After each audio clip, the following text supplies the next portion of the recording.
दोस्तों, नदी भूतल पर प्रवाहित एक जलधारा होती है जिसका स्रोत कोई झील, झरना या बारिश का पानी होता है।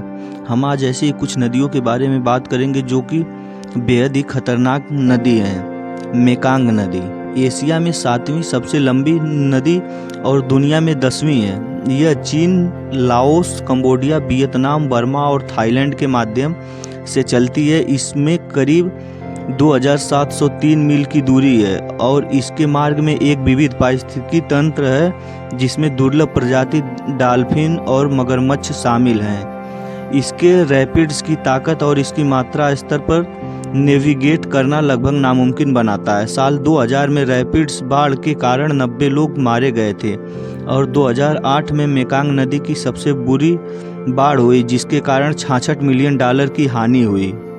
लीना नदी इस नदी को दुनिया की 9वीं सबसे लंबी नदी माना जाता है जो लगभग 2734 मील लंबी है। यह पूर्वी साइबेरिया के माध्यम से चलती है और लापेव समुद्र में बहने के लिए 2 अन्य नदियों से जुड़ जाती है। सर्दियों के दौरान नदी जमी होती है और जब वसंत आती है बर्फ पिघलता है, बाढ़ का उत्पादन करता है क्योंकि बर्फ ब्लॉक को पानी के प्रभाव में बाधा डालती है। अंतिम त्रासदी 2007 के दौरान हुई थी जब लीना नदी में बाढ़ आई थी। 1000 से अधिक घर पानी के नीचे डूब गए थे।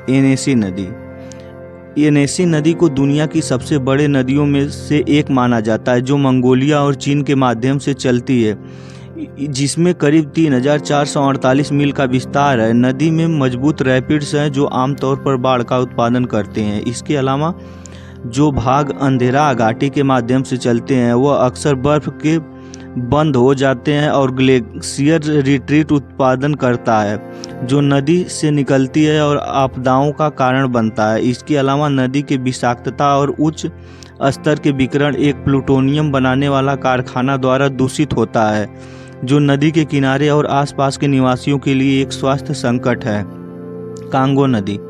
कांगो नदी को सबसे गहरी नदी माना जाता है। कांगो नदी अफ्रीका में स्थित है और लगभग 3000 मील की कुल लंबाई है। नदी के पास 75 मील लंबी घाटी है जिसे गेट्स ऑफ नरक कहा जाता है, जिसमें नेविगेट करना असंभव है और 60 मील खिंचाव के साथ अचानक समाप्त होता है जिसे स्टेनली फॉल्स कहा जाता है।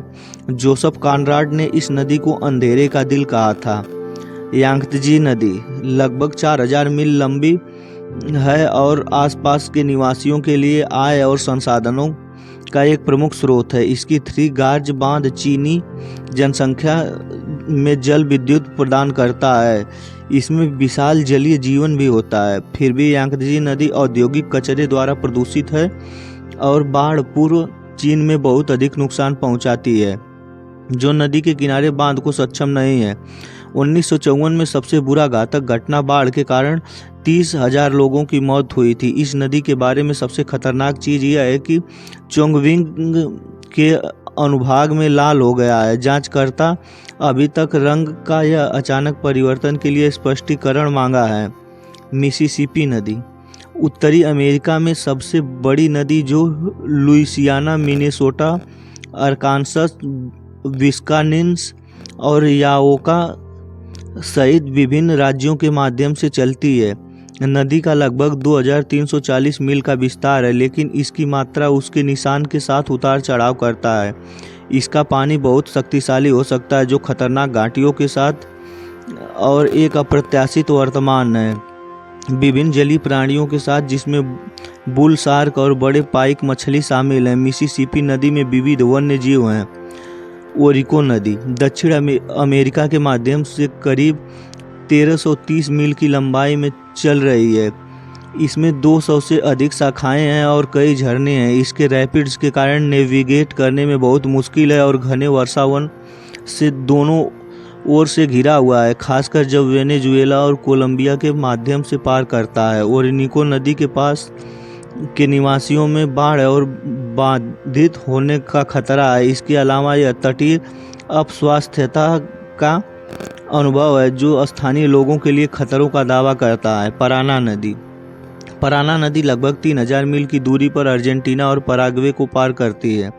पराना नदी में मजबूत धाराएं होती है और लगातार बाढ़ पैदा होते हैं, निर्माण और आसपास के शहरों को गंभीर नुकसान पहुंचाता है। इसके अलावा यह नदी तटों, इमारतों और घरों को नष्ट करता है। ब्रह्मपुत्र नदी हिमालय, असम घाटी और बांग्लादेश के लगभग 18,000 मील की दूरी के साथ चलती है।